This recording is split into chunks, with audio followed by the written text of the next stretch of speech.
आखिर उसने क्या गलती की है? मैंने सिर्फ ये धंधा छोड़ा है. Halo sahabat, Assalamualaikum. Semoga sehat selalu dan senantiasa berbahagia. Terima kasih udah subscribe dan menyimak video-video SLMT TV. Semoga Tuhan Yang Maha Esa selalu memberikan rezeki yang berkah dan berlimpah ruah untuk sahabat semua. Nah, kali ini SLMT TV akan membawakan alur cerita film yang berjudul Balupu. Film ini mengisahkan tentang Shankar dan juga Naranji, dua orang gangster bengis yang rela bertaubat demi orang yang ia cintai. Penasaran dengan kisahnya? Langsung aja tanpa basa-basi lagi, ini dia alur ceritanya.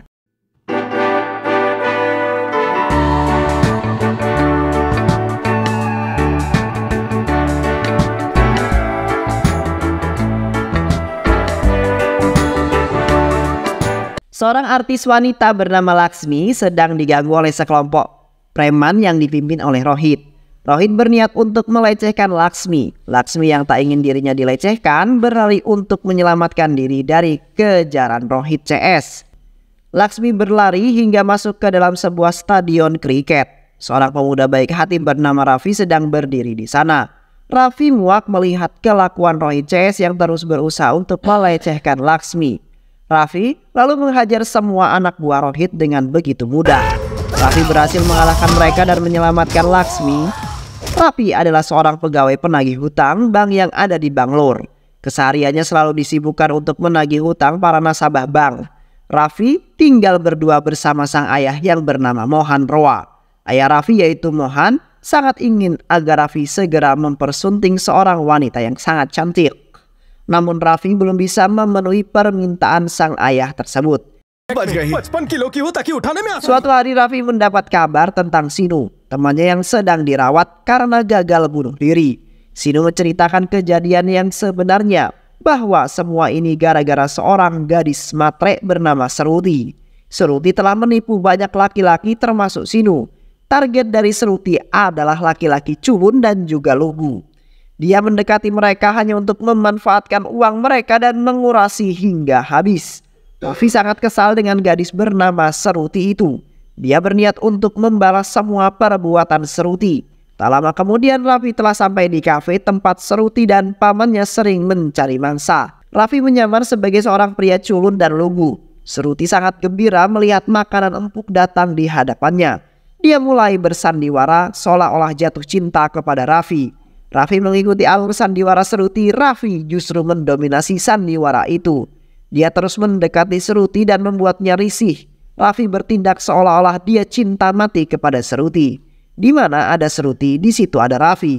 Bahkan saat di rumah pun Raffi kadang-kadang mendatangi rumah Seruti. Saat Raffi pulang ke rumahnya, ayahnya lagi-lagi kembali meminta Raffi untuk segera menikah. Namun Raffi selalu beralasan bahwa dia masih belum memiliki tambatan hati hingga pada saat ini. Ayahnya yang terus saja mendengar kata-kata itu lama-kelamaan menjadi muak dan kesal. Mohan lalu mengancam Raffi jika dalam kurun waktu 1 minggu Raffi belum juga menikah dengan seorang wanita, maka dirinya akan memaksa Raffi untuk menikahkan dengan wanita pilihan sang ayah tercintanya. Di sisi lain, paman Seruti menyarankan kepada Seruti untuk menikah dengan Raffi. Dia mengatakan bahwa mungkin jika kamu meminta Raffi untuk segera menikahimu, dia akan segera pergi menjauh dari sini, ujar pamannya. Seruti masih menimbang keputusan itu, tapi Raffi tiba-tiba datang dan langsung mengajak Seruti untuk menikah dengannya. Seruti tentu syok mendengar hal tersebut.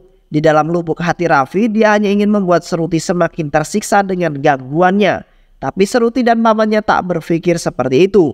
Mereka mengira bahwa Raffi benar-benar mencintai Seruti. Baru saja Raffi pergi dari sana, orang tua Seruti telah kembali ke rumahnya. Dia membawa sebuah kabar gembira, Seruti akan menikah 10 hari lagi. Seruti terjebak dalam kondisi itu. Di satu sisi, Raffi sedang melamar dirinya dan di sisi lain ayahnya sudah menyiapkan seorang calon suami bagi dirinya. Seruti dan pamannya lalu pergi ke rumah Raffi untuk menemui Mohan, ayahnya Raffi. Seruti menjelaskan bahwa dirinya dan Raffi adalah sepasang kekasih yang saling mencintai. Namun Raffi malah melamar dirinya tanpa sepengetahuan dari keluarganya, ujar Seruti kepada Mohan. Seruti berharap dengan alasan itu, Mohan Roa akan marah kepada Raffi dan meminta agar Raffi membatalkan lamarannya. Namun pada kenyataannya Mohan Roa justru sangat bahagia. Semua tetangga langsung diundangnya. Acara syukuran digelar saat itu juga. Mendengar kabar Raffi akan menikah adalah kado terindah bagi Mohan Roa. Dia mengira Raffi melakukan hal itu karena desakan darinya. Kini buah si malakama yang menghampiri keduanya. Keduanya terjebak di dalam sandiwaranya masing-masing. Di malam harinya mereka janji untuk bertemu di sebuah bar. Rencananya sih mereka akan saling terbuka dan berbicara jujur tentang semua sandiwara itu. Namun yang terjadi, Raffi, mereka hanya bisa saling isin-isinan. Tak lama kemudian seorang ketua preman mulai menyadari bahwa pria isin itu adalah Raffi. Dia yakin bahwa Raffi yang ia lihat saat ini adalah orang yang dulu pernah menghajar mereka saat ingin melecehkan seorang artis. Ketua preman itu melaporkan temuannya kepada bosnya yang bernama Rohim. Rohit lalu menantang mereka semua. Bagi siapa yang bisa mengganggu dan mencium kekasihnya Raffi itu, maka aku akan memberikannya sejumlah uang sebagai imbalannya. Tak lama kemudian Seruti pamit untuk ke WC sebentar. Momen itu tentu saja dimanfaatkan oleh semua preman. Mereka berusaha untuk meraih Seruti. Tapi Raffi datang di waktu yang tepat. Dia langsung menghajar dan mengalahkan mereka semua. Raffi kembali melibas mereka untuk yang kedua kalinya. Aksi Raffi yang memukau itu membuat Seruti kagum. Kini di lubuk hatinya yang terdalam, perasaan cinta mulai tumbuh kepada Raffi. Mereka lalu pergi dari sana dan di saat yang bersamaan Rohit tiba di bar tersebut. Rohit sangat terkejut ketika melihat gadis yang berada di samping Raffi adalah Seruti. Usut punya usut, ternyata Seruti adalah calon istrinya Rohit. Dan mereka akan menikah 10 hari lagi. Walaupun mereka sudah bertunangan dan akan menikah, mengapa Seruti malah kencan dengan pria lain? Itulah yang membuat Rohit jadi semakin murka. Keesokan harinya orang tua Rohit bertemu dengan orang tua Seruti. Mereka protes tentang kelakuan Seruti. Mereka mengatakan bahwa Rohit melihat Seruti yang sedang kencan bersama pria lain. Namun orang tua Seruti tak serta-merta mempercayai omongan mereka. Mereka yakin bahwa Seruti adalah anak yang baik dan tak melakukan hal tersebut. Di tengah obrolan itu tiba-tiba Mohan Rao, ayah Rohit, datang untuk menemui ayah Seruti. Mohan datang untuk membicarakan tentang kelanjutan cinta anak mereka. Bagaikan tersambar petir di siang bolong, itukah yang dirasakan oleh kedua orang tua Rohit dan Seruti. Mereka sangat terkejut mendengar hal itu. Ayah Seruti yang marah kemudian memanggil Seruti untuk menjelaskan semua ini. Seruti lalu menjelaskan bahwa aku sudah mencintai Raffi ayah. Aku sangat bahagia setiap kali berada di sisinya. Aku ingin menikah dengan Raffi. Tapi jika ayah menolaknya dan ingin aku menikah dengan Rohit, maka aku akan menuruti permintaan ayah dan menikah dengannya, ujar Seruti. Mohan juga terkejut mendengar penjelasan Seruti. Dia sama sekali tak mengira bahwa Seruti sudah dijodohkan. Dia meminta maaf kepada orang tua Rohit dan Seruti. Mohan lalu berjanji akan memperlakukan Seruti seperti darah dagingnya sendiri jika ayah Seruti menerima lamaran Raffi. Tapi jika lamaran itu ditolak, dia akan memastikan bahwa Raffi tidak akan mengganggu Seruti lagi. Itulah kata-kata Mohan sebelum pergi dari hadapan mereka. Sikap berbeda ditunjukkan oleh orang tua Rohit. Mereka marah karena merasa dikhianati dan dipermainkan. Bahkan kemarahan ayah Rohit itu membuatnya ingin sekali mematahkan kaki Seruti.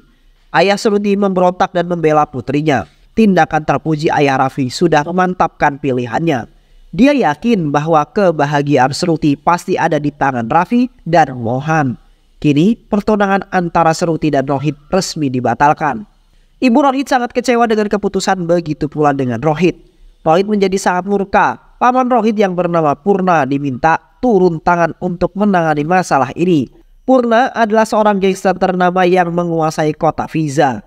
Keseharian selalu disibukkan dengan mencari seseorang bernama Shankar dan Nanaji. Kedua orang itu telah membunuh anak Purna.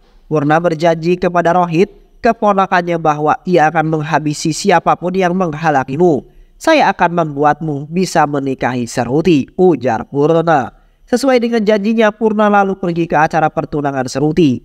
Pertunangan itu akan dilaksanakan di sebuah kuil.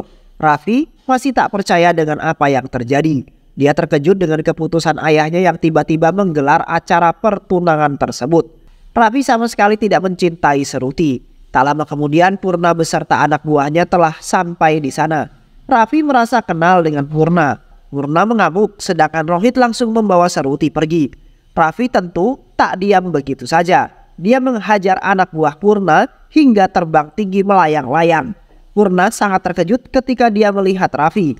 Ternyata orang yang selalu dicari malah ada di sini. Semua orang terkejut ketika mengetahui bahwa nama Raffi yang sebenarnya adalah Shankar. Shankar mengancam Purna, jika dia berani macam-macam, maka aku akan menghabisimu, ujar Shankar. Pertempuran pun terjadi, tapi anak buah Purna bukanlah apa-apa di hadapan Raffi. Purna lagi dan lagi harus kembali terkejut karena Babe Mohan yang ada di hadapannya ternyata adalah Nanaji. Purna telah berhasil menemukan orang yang dicarinya. Usut punya usut, ternyata selama ini Raffi dan Mohan bukanlah seorang ayah dan anak. Mereka terus mengalahkan anak buah Purna tanpa belas kasihan sedikit pun. Kelengahan Nanaji berhasil dimanfaatkan oleh Purna. Purna berhasil menusuk Nanaji dari belakang. Raffi panik. Nanaji segera dibawa ke rumah sakit, sedangkan Shruti berhasil dibawa oleh Rohit untuk dinikahin paksa di Fiza. Di rumah sakit, teman-teman Raffi menanyakan tentang kebenaran dari kata-kata Purna. Apakah benar bahwa Raffi alias Shankar dulunya adalah seorang gangster? Raffi sudah tak mampu lagi menutup masa lalunya. Ia mau tak mau harus menceritakan itu semua pada teman-temannya. Beberapa tahun yang lalu di kota Vizard, Nanaji adalah penguasa di sana. Semua sektor berada di genggaman tangan Nanaji. Pembangunan dan usaha apapun yang mau dibangun harus mendapat izin dari Nanaji. Nanaji begitu berkuasa di sana. Purna dan sekelompok gangsternya pun tunduk di hadapan Nanaji. Walaupun begitu, Purna tak diam begitu saja untuk melawan kedikdayaan Nanaji. Purna menyewa kelompok gangster pimpinan Shankar. Shankar adalah seorang pemuda yang penuh kesombongan. Oleh karena itu, dia dijuluki sebagai Balutu Shankar. Shankar tak pernah pandang bulu dalam bekerja, asalkan bayarannya pas. Dia akan bekerja dengan siapapun. Shankar lalu diminta oleh Purna untuk segera mengambil alih semua bisnis Nanaji. Sebelum beraksi, Shankar menjenguk salah satu temannya yang bernama Suri. Tapi perawat rumah sakit menyampaikan bahwa dokter tak mengizinkan preman untuk menjenguk pasiennya. Shankar ingin protes kepada dokter itu, tapi ketika dia melihat dokter itu, dia justru malah jatuh cinta pada pandangan pertama. Kecantikan dokter Anjali berhasil menaklukkan hati batu Shankar. Dokter Anjali yang tak menyukai kekerasan dan premanisme membuat Shankar berpura-pura menjadi orang yang baik. Shankar terus memandangi kecantikan dokter Anjali. Di hadapan dokter Anjali, Shankar mengaku sebagai Raffi seorang musisi. Shankar terus melakukan PDKT pada Anjali. Setiap berhubungan dengan Anjali, dia menjadi orang yang sangat lembut dan bertulang lunak. Berbeda 360 derajat jika Shankar kembali ke kehidupan sebagai seorang gangster. Dia adalah sosok yang sangat kejam. Shankar mulai bergerak untuk menghancurkan Nanaji. Banyak bisnis Nanaji yang berhasil diambil alih oleh Shankar. Bahkan komisaris polisi pun sekarang berada di pihak Shankar. बस मेरा काम हो जाना चाहिए. Shankar berhasil membuat Nanaji frustasi. Dia tak tahu lagi bagaimana caranya untuk menghentikan Shankar. Pemuda sombong itu berhasil menggerus kekuasaan Nanaji. Hanya ada satu perintah dari Nanaji untuk anak buahnya, yaitu segera menghabisi Shankar. Anak buah Nanaji berusaha untuk membunuh Shankar di sebuah mall. Shankar berhasil mengalahkannya dengan sangat mudah. Dia hendak membunuh anak buah Nanaji, tapi rencana itu seketika dirubah karena Anjali melihatnya. Anjali sangat bahagia karena Shankar berhasil menyelamatkan seseorang. Dia lalu meminta Shankar untuk memotivasi ratusan pasiennya yang tak bersemangat untuk hidup lagi. Ceramah Shankar membuahkan hasil. Kini para pasien telah kembali menemukan semangat hidup. Anjali sangat bangga atas keberhasilan Shankar. Benih-benih cinta mulai tumbuh di hati keduanya. Kini mereka telah resmi berpacaran. Suatu hari, anak dari Purna yang bernama Babiji datang ke rumah sakit untuk memberikan pelajaran kepada pasien di sana. Pasien itu adalah anak buah Purna yang berani membangkang atas perintahnya. Tapi kejahatan Babji itu dihentikan oleh Anjali. Anjali tak terima jika pasiennya disakiti. Babji berniat untuk melecehkan Anjali, tapi niat itu diurungkan karena banyaknya orang di sana. Shankar sudah pasti murka dengan kelakuan Babji. Dia datang ke rumah Purna untuk menghajar Babji. Babji disikat dan dihajar hingga tak berdaya. Purna berusaha untuk menghentikan aksi Shankar, tapi Shankar sama sekali tak menghiraukannya. Dia tetap menghajar Babji karena Anjali adalah calon istriku. Jika kalian berani menyentuhnya, maka aku tak akan segan-segan untuk membunuh kalian, ujar Shankar. Walaupun sudah diultimatum oleh Sankar, nyatanya itu tak membuat nyali Babji menciut. Dia berniat untuk membalas dendam. Babji datang ke rumah sakit dengan membawa air keras. Dia ingin menyiramkan air keras itu ke wajah Anjali. Babji terus berupaya untuk mendapatkan Anjali, namun tiba-tiba dirinya ditusuk pisau oleh Nanaji. Nanaji tak akan membiarkan putrinya dalam bahaya. Ya, ternyata Anjali adalah anak dari Nanaji. Kau memiliki urusan denganku, bukan dengan putriku. Kau boleh menghancurkan usahaku, bisnisku, tapi tidak dengan putriku. Jika sampai kau berani menyentuhnya sedikit saja, maka aku akan pastikan kau mati di tanganku. Kehidupan Anjali memang sangat bertolak belakang dari kehidupan sang ayah tercintanya. Anjali sangat membenci kekerasan, oleh karena itulah dia selalu meminta ayahnya untuk keluar dari kehidupan itu. Tapi ayahnya tak pernah mendengarkan Anjali. Anjali lalu pergi menemui Sankar. Dia sangat kecewa kepada Sankar karena telah membohongi dirinya. Sankar menjelaskan bahwa sejak ia kecil, ia telah ditinggal oleh kedua orang tuanya. Aku hidup sendirian sebatang kara. Hanya dengan jalan inilah aku bisa terus bertahan hidup. Tapi kehadiran dirimu begitu berarti bagi hidupku. Kau mengajarkanku apa arti dari cinta, apa arti dari rasa sayang. Jika kau memang ingin aku keluar dari dunia itu, maka dengan senang hati aku akan meninggalkannya untukmu, ujar Sankar. Anjali terharu mendengar perkataan Sankar, namun sebuah masalah baru kini lahir menerpa Sankar. Purna tak terima dengan kematian Babji, putranya yang tewas di tangan Nanaji.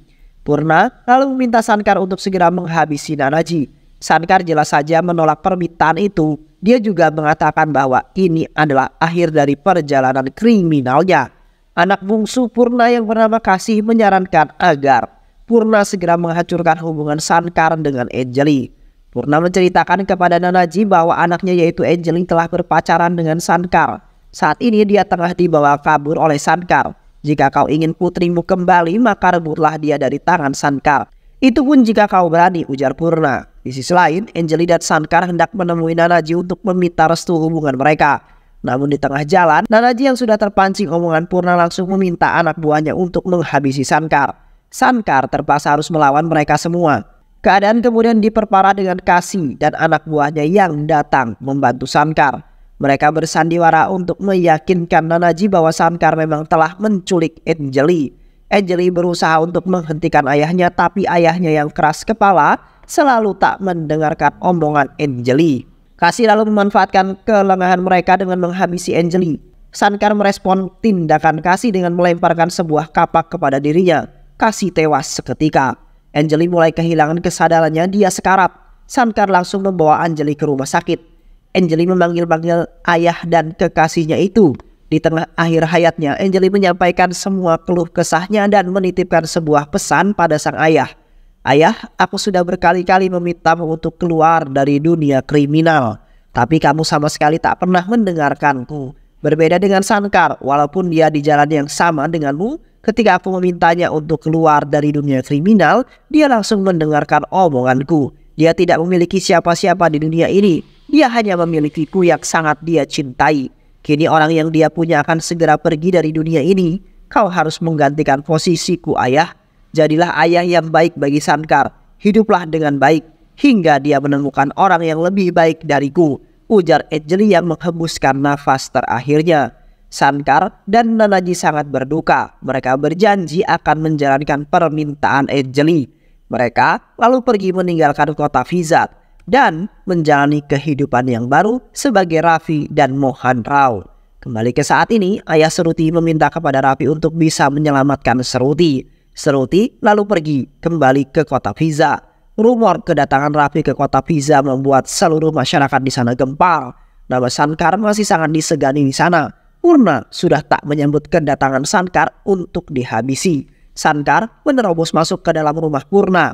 Dia mengalahkan anak buah Purna, tapi tiba-tiba Sankar berlaga seperti sedang kerasukan. Gayanya sangat mirip dengan sosok Kasih. Dia mengatakan akan membalaskan dendamnya untuk menghabisi Sankar dan juga Nanaji. Semua orang di sana percaya dengan akting Sankar. Bahkan Purna mempersilahkan arwah Kasih untuk segera beristirahat. इस अमावस के चांद को निकालो। बंसी, बाबूजी। Sankar memanfaatkan kesempatan itu untuk memastikan keadaan Seruti. Sankar benar-benar berhasil membodohi mereka semua.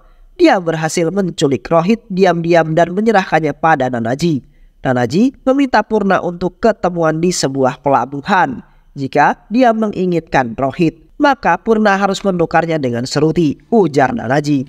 Mereka lalu sampai di tempat pertemuan. Nanaji datang bersama anak buah lamanya dan teman-teman Sankar saat masih aktif menjadi seorang gangster. Sedangkan Purna datang bersama seluruh anak buahnya. Pertukaran sandera pun dimulai. Sankar yang masih berpura-pura kerasukan arwah kasih membawa Seruti berjalan ke sisi Nanaji. Sankar dan juga Seruti sudah berada di sisi Nanaji. Begitu pula dengan Rohit yang sudah berada di sisi Purna. Rombongan Purna lalu berteriak meminta Sankar untuk segera menghabisi Nanaji. Namun bukannya membunuh Nanaji, Sankar justru malah menari. Dia mengolok-olok Purna CS karena telah dibohongi. Tiba-tiba semua mobil yang ada di belakang Sankar meledak. Kini giliran pihak Purna CS yang menari mengolok-olok Sankar. Kau pikir aku percaya dengan semua kebohongan itu, ha? Ujar Purna. Ternyata Purna telah mengetahui sandiwara itu sejak awal. Tapi dia sengaja membiarkannya untuk memancing kehadiran Nanaji. Kini Purna tak perlu repot-repot untuk mencari keberadaan Nanaji. Dia hanya perlu menghabisi mereka semua di Fiza. Jiwa gangster yang ada di dalam diri Sankar kembali bangkit.